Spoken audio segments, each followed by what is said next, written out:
It all started on a crisp spring morning. Alex Parker stepped onto his front porch, coffee in hand, admiring the new flower bed he had installed just days before. The deep red tulips and bright yellow daffodils framed his walkway beautifully, adding a touch of personality to an otherwise uniform neighborhood. His wife, Emily, had even joked that their house finally looked like a home, not just another cookie-cutter structure dictated by their overzealous Homeowners Association, HOA. But as he reached for the mail, his stomach twisted. A crisp white envelope, marked with the HOA's emblem, sat atop the stack. His excitement faded into dread. Dear Mr. Parker, it has come to our attention that your recent landscaping changes do not comply with the HOA's approved plant list. Please remove the non-compliant flora within 10 days to avoid further action. Alex's jaw clenched. Non-compliant flora? Since when were tulips a crime? He glanced down the street, spotting a row of identical beige homes, each with the same shrubs, the same trees, the same dull aesthetic. His house had finally stood out, and that was a problem. This wasn't just about flowers. This was about control, and Alex wasn't about to let the HOA win that easily. That night, Alex sat in his garage, venting his frustrations to Emily. How do they expect people to feel at home when they dictate everything? The paint color, the plants, even the mailbox design. Emily sighed. It's ridiculous, but we knew this moving in. It's in the contract. Alex had heard similar horror stories from neighbors. Tom across the street had been forced to repaint his door after unknowingly using a non-approved shade of blue. Sarah, the elderly widow 2 doors down, had received a fine for placing a garden gnome in her front yard. A garden gnome. The worst was Jim, who had tried to install solar panels to save on energy costs. The HOA had rejected his request 3 times, citing neighborhood uniformity. It wasn't about maintaining property values. It was about control. The more Alex thought about it, the angrier he became. If they thought he was just going to roll over and comply, they were wrong. That's when he had an idea. If they wanted to play games, he would play smarter. The next morning, Alex grabbed a notepad and dove into the HOA rulebook. Most homeowners skimmed the contract when they moved in, but Alex planned to read every last word, page after page of restrictions. No unapproved exterior paint colors. No non-standard landscaping. No modifications without prior written approval.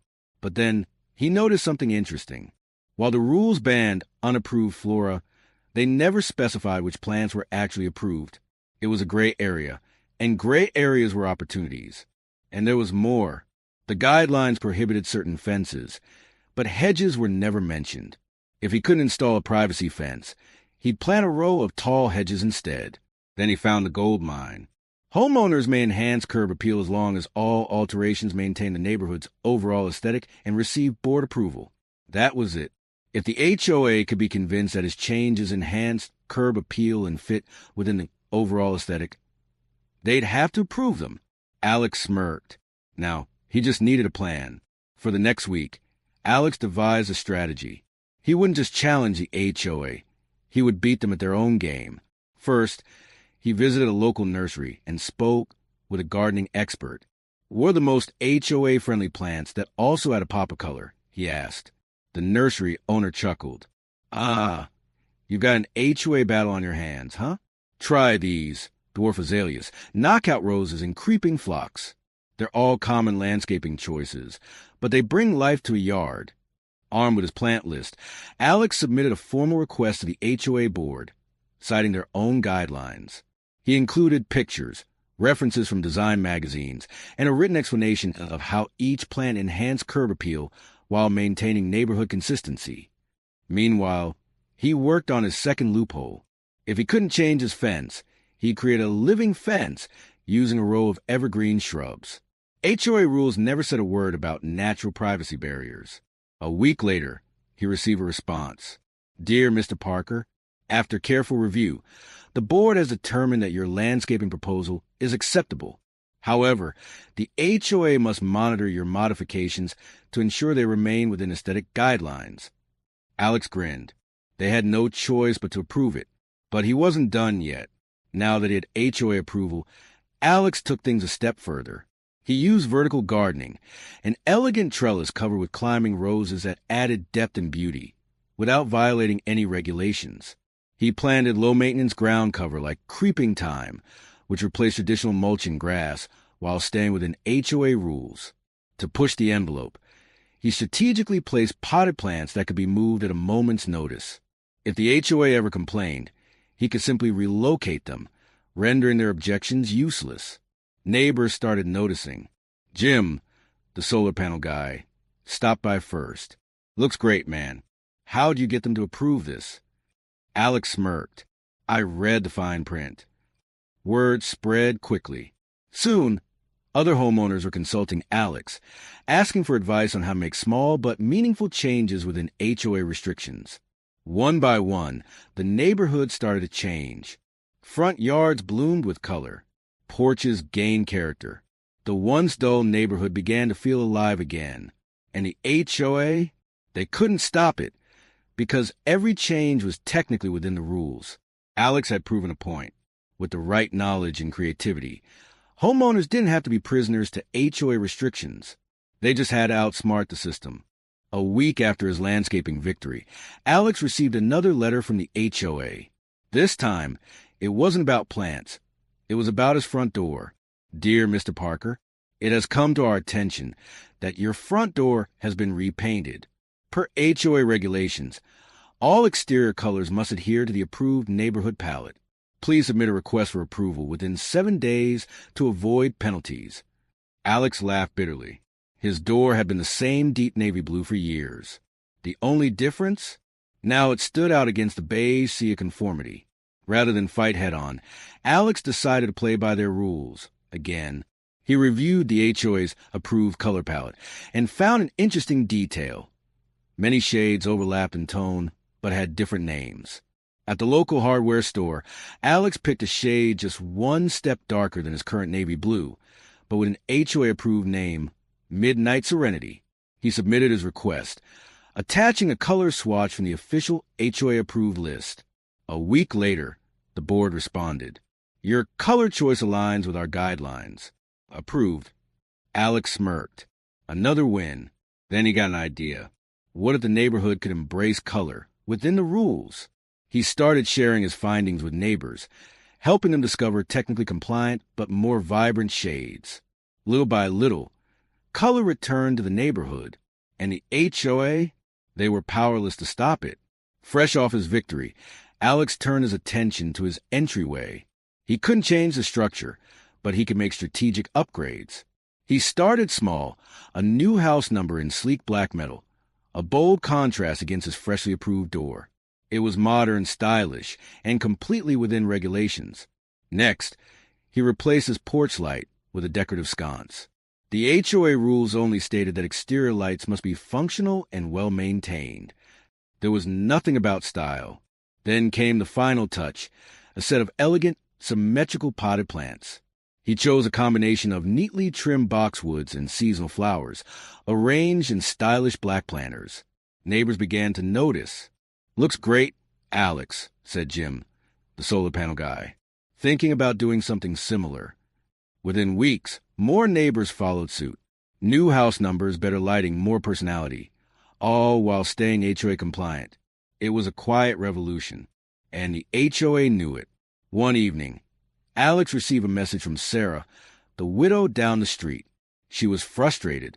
They denied my request for a small privacy fence, she sighed.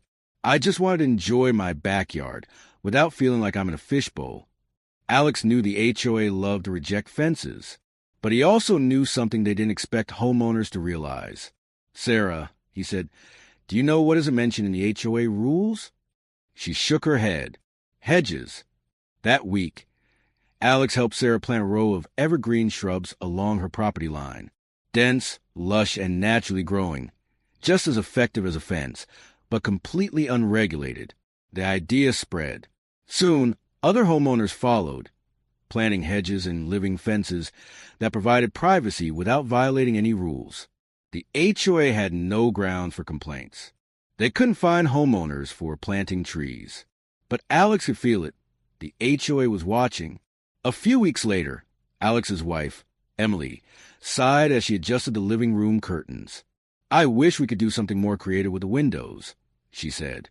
"It's the one thing that still feels boring." Alex nodded. Window treatments were heavily restricted. No exterior-facing window coverings could have distracting patterns or non-neutral colors. But Alex wasn't out of tricks. Instead of fighting the rules, he worked around them. He installed dual-layered blinds, neutral from the outside but customizable from within. From the street, they looked completely HOA compliant. Inside, they could be any color or pattern Emily wanted. Next, he added decorative awnings. The HOA had no restrictions on awnings as long as they complemented the home's exterior. So Alex chose subtle striped fabric, a hint of character without crossing any lines. The effect was stunning, a stylish, modern touch that transformed the home, without breaking a single rule. And just like before, others started doing the same. By now, the HOA was in full damage control. They had tried to suppress individuality, but Alex had found every loophole, every blind spot in their rules. And the neighborhood was waking up. But Alex had one more move to make. He added a decorative mailbox, not an extravagant one, but one that had subtle detailing, just enough to add personality. Then he upgraded his porch furniture, a modern bench, a small table with a tasteful lantern, a stylish weatherproof rug. Finally, he placed a small, carved wooden plaque beside the front door. Nothing flashy, just a simple word engraved in elegant script. Welcome. The message was subtle, but the meaning was clear. This was their neighborhood, their homes, their right to make them their own. Alex arrived at the emergency meeting 15 minutes early, not because he wanted to, but because he wanted to choose a seat, right in the front row. He had a feeling this meeting was about him. And if they want to fight, they were going to have to look him in the eye. The HOA president, Barbara Mitchell, a woman in her late 50s with a permanent scowl and a collection of pastel blazers, cleared her throat and tapped the microphone. "We are here today," she began, scanning the room, "because certain homeowners have been taking creative liberties with our community guidelines." Alex didn't flinch. He knew what this was, a power move. She continued, flipping through a stack of papers. "We've seen an increase in unapproved modifications. Changes that, while not explicitly against the rules, do not reflect the intended aesthetic of our neighborhood. Translation: they knew they had no legal ground to stand on, but they were going to try and intimidate everyone anyway." Alex raised his hand. "So, just to clarify, everything being done is still within the rules?" Barbara pressed her lips together. "Technically, yes, but—" "No further questions," Alex said with a grin, leaning back in his chair. A few neighbors stifled laughs. The mood in the room shifted. For the first time, the HOA wasn't in full control. But Barbara wasn't done. "That's why we're proposing new amendments to our community guidelines," she said, a smug smile creeping across her face. "To better preserve our neighborhood's integrity." Alex's stomach dropped. They were changing the rules. By the next morning, copies of the proposed HOA amendments were slid under every door in the neighborhood. Alex skimmed through them, his irritation growing with each line. All landscaping changes must be pre-approved, regardless of plant type. No exterior modifications, paint, door hardware, lighting, etc., without explicit board approval. No decorative elements, house numbers, mailboxes, porch decor that deviate from the HOA's standard design. Alex clenched his jaw. They were tightening their grip, closing every loophole he had used. But there was still one last line that caught his attention. Amendments must be voted on and approved by 75% of homeowners before becoming enforceable. And that was their weakness. If enough homeowners pushed back, the amendments wouldn't pass. Alex knew what he had to do. That evening, Alex called an emergency meeting of his own, this time at his house. Jim, Sarah, Emily, and at least 15 other neighbors crammed into his living room. "The HOA is trying to rewrite the rules," Alex said, holding up the amendment packet. "If we don't push back, they're going to undo everything we've worked for." Sarah frowned. "But how do we stop them? They control everything." Alex shook his head. "No, they don't. These amendments need a 75% approval rate. That means if we convince enough homeowners to vote no, they lose. Jim smirked. So we fight them with numbers. Alex nodded. Exactly. For the next few days, the neighborhood became a battleground. Alex and his allies went door to door, explaining the amendments to their neighbors, many of whom hadn't even realized how restrictive they were. The HOA is overstepping, Alex told an older couple on Oak Drive. Today it's flowers and porch lights. Tomorrow, it's how many chairs you can have in your backyard. By the end of the week, the resistance had gained serious traction, and the HOA, they were losing control. Just when Alex thought they had the upper hand, Barbara made her next move. The HOA sent out a final warning letter claiming that, regardless of the vote, any violations of neighborhood aesthetics may result in fines or legal action. It was a scare tactic, a desperate one, but it worked. Some homeowners panicked, worried that to fine the HOA would cost them money. The momentum started slipping. That's when an unexpected ally stepped in. Mrs. Ramirez, a retired attorney who had lived in the neighborhood for over a decade, showed up at Alex's house one evening. She handed him a thick binder. "Everything you need to challenge him legally is in here," she said with a knowing smile. "The HOA can't fine you for things that were approved under the old guidelines, and they definitely can't take legal action without due process." Alex flipped through the binder, filled with case law, local regulations, and legal precedents that weaken the HOA's threats. The next day, Alex and Mrs. Ramirez drafted a response letter, a formal legal challenge. The message was clear. The HOA was overstepping, and they weren't going to get away with it. The day of the vote arrived. The community center was packed. Tension filled the room. Barbara stood at the podium, her confident demeanor faltering as she read out the amendment proposals. She knew she was losing. Then came the final moment. "All in favor?" she asked, her voice tight. A few hands went up, but nowhere near enough. "All opposed." A wave of hands shot into the air. Over half the room. Barbara's face went pale. They had lost. The amendments were officially rejected. The HOA had failed to tighten their grip. In the weeks following the vote, Alex's street became an open-air gallery of transformation. One crisp autumn afternoon, he hosted an impromptu design walk for the community. The idea was simple.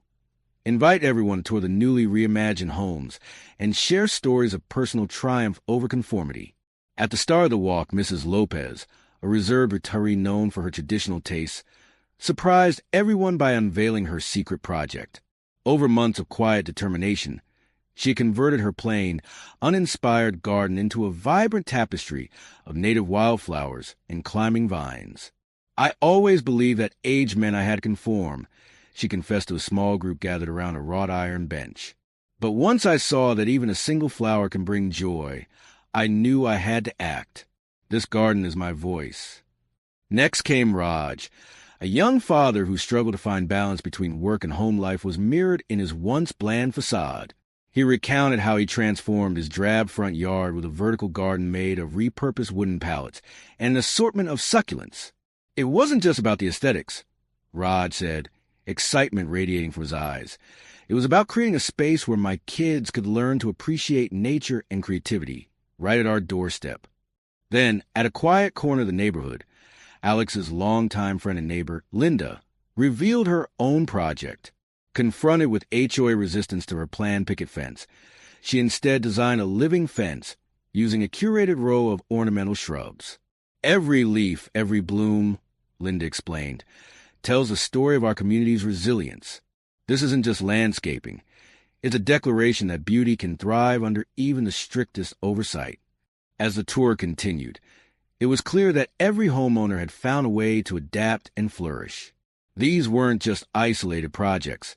They were living testaments to creativity and determination. Each story served as a beacon, demonstrating that with knowledge and resourcefulness, one could transform limitations into opportunities. The design walk ended with an informal discussion circle in the park, where neighbors exchanged tips, shared challenges, and celebrated their individual successes. The sense of camaraderie was overwhelming. A community united not only by shared aesthetics, but also by the spirit of defiance against arbitrary rules. Every tale was a lesson. That innovation is born from necessity, and that true beauty lies in personal expression. The energy from the design walk spilled over into every facet of community life. Word spread quickly about the neighborhood's creative renaissance, and soon the movement became more than just local. It was communal, digital, and even regional. Inspired by the stories of transformation, a group of neighbors decided to document their journeys on social media. Alex, always a strategist, set up a dedicated hashtag #CurbAppealRevolution. Overnight, photos of vibrant gardens, creatively repurposed entryways, and innovative living fences began to flood Instagram and Facebook. At a community barbecue held in the park, conversation buzzed with excitement. "I saw Linda's post on Instagram," one neighbor remarked. "Her living fence looks like it was straight out of Design magazine." Others nodded in agreement, and the idea of sharing their successes turned into a powerful rallying cry. The more homeowners posted and shared their stories, the more the narrative shifted from one of oppression to one of empowerment. Local bloggers and even regional news outlets caught wind of the movement. A feature article titled "The Neighborhood That Outwitted the HOA" highlighted the innovative designs and the determined spirit behind them. In interviews, residents spoke passionately about the importance of standing up for personal expression and creativity in the face of restrictive regulations. One particularly memorable moment occurred when a well-known local influencer who had been following a hashtag visited the neighborhood and recorded a live tour of the community. Streaming to hundreds of viewers, the influencer declared, "This isn't just a neighborhood. It's a beacon for anyone who's ever felt stifled by conformity. Look around. Here, creativity blossoms, and every home tells its own story." That live broadcast sparked even more interest, inviting viewers far beyond the neighborhood to engage with the movement. Online forums and discussion boards became virtual meeting places where homeowners exchanged ideas, troubleshooting tips, and design resources. Every comment and share further solidified the collective resolve. The movement wasn't just about aesthetics. It was a community-wide stand against arbitrary control, inviting everyone with a creative spark to participate. With the movement gaining momentum both online and offline, Alex recognized the need to organize and share their collective knowledge. Not only did he want to celebrate successes, but he also aimed to arm homeowners with the tools to continue innovating safely within HOA guidelines. Drawing from countless design tips shared by his neighbors, Alex began crafting a comprehensive website dedicated to HOA-friendly home design hacks. He gathered tutorials, before and after photos, interviews with local experts, and downloadable guides. The website was designed to be both inspirational and practical, a resource that could empower even the most cautious homeowner to venture out and try something new. One of the standout features was the Blueprint for Freedom section, a collection of step-by-step guides on everything from creating a vertical garden using recycled materials to installing dual-layer window treatments that met aesthetic regulations while allowing personal flair. Alex collaborated with local landscape architects and interior designers, ensuring that every guide was not only creative but also legally sound. In a series of video tutorials, Alex demonstrated how to navigate the maze of HOA guidelines without sacrificing style. These videos were both informative and motivational, blending expert advice with real-life success stories from the neighborhood. Each video ended with a clear call to action. Share your project using #CurbAppealRevolution and join our community of innovators. Recognizing that not everyone was comfortable with digital tools, a group of neighbors also distributed printed guides at community centers and local libraries. Workshops were organized where residents could learn hands-on techniques and ask questions in real time.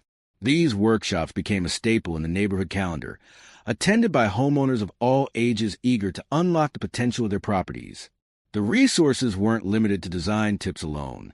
The website also featured a legal corner, where Mrs. Ramirez and other legal experts provided updates on local regulations, advice on how to contest arbitrary rules, and answers to common homeowner questions. This legal guidance was invaluable, serving as a shield against any future attempts by the HOA to reimpose strict controls. As more people accessed the website and attended workshops, a sense of shared ownership blossomed. The collective knowledge base grew, and with it, a renewed confidence among homeowners. They weren't just reacting to HOA mandates. They were actively shaping their environment, using informed strategies to push back against unnecessary restrictions. The season changed once again, and with winter's chill came a celebration of resilience. The neighborhood organized a grand open house event, a festival of creativity and community spirit. Homes that once stood as mere replicas of a uniform design now showcased a mosaic of color, texture, and personality. At the center of the festival was a stage where Alex was invited to speak. Under twinkling fairy lights, he addressed an enthusiastic crowd of neighbors, friends, and curious visitors. "When we started this journey," Alex began, his voice steady and warm, "we were simply trying to make our homes a reflection of who we are. We believe that beauty is in the details, the unique choices that define our space."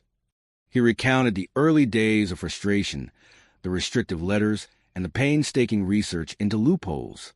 "We learned that knowledge is power," he continued. "By understanding the rules, we turn limitations into possibilities. Every garden, every creative accent, every innovative design choice was a testament to our determination to reclaim our personal space."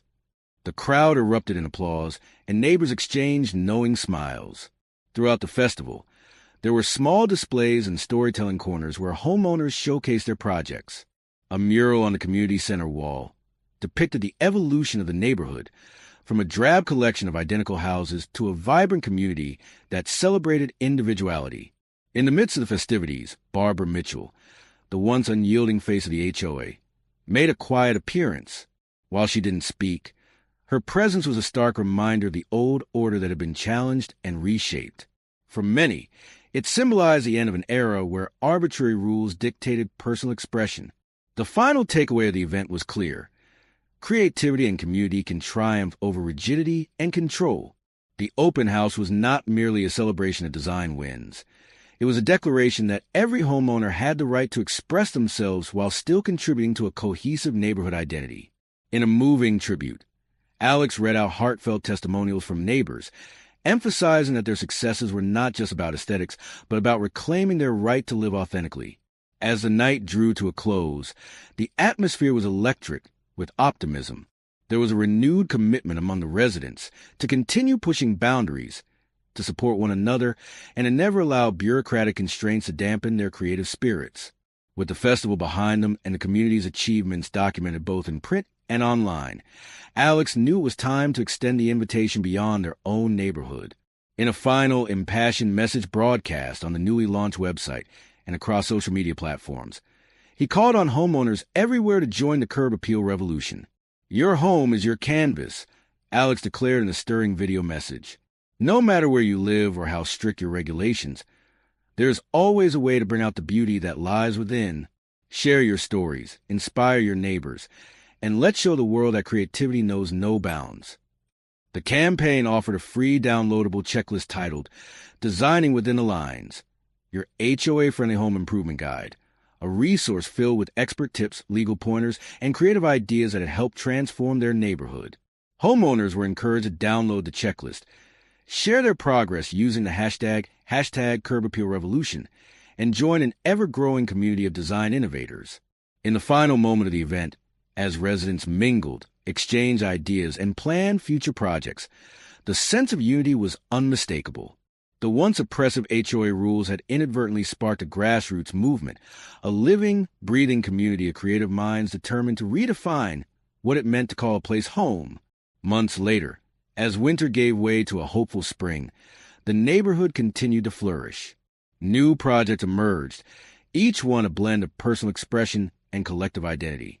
The once feared HOA was now a distant memory, its attempts to enforce conformity gradually replaced by a recognition of the community's right to innovate. Alex, now a local icon of the movement, reflected on the journey. What had started as a personal battle against arbitrary restrictions had evolved into a beacon for homeowners everywhere. The lessons learned were simple yet profound.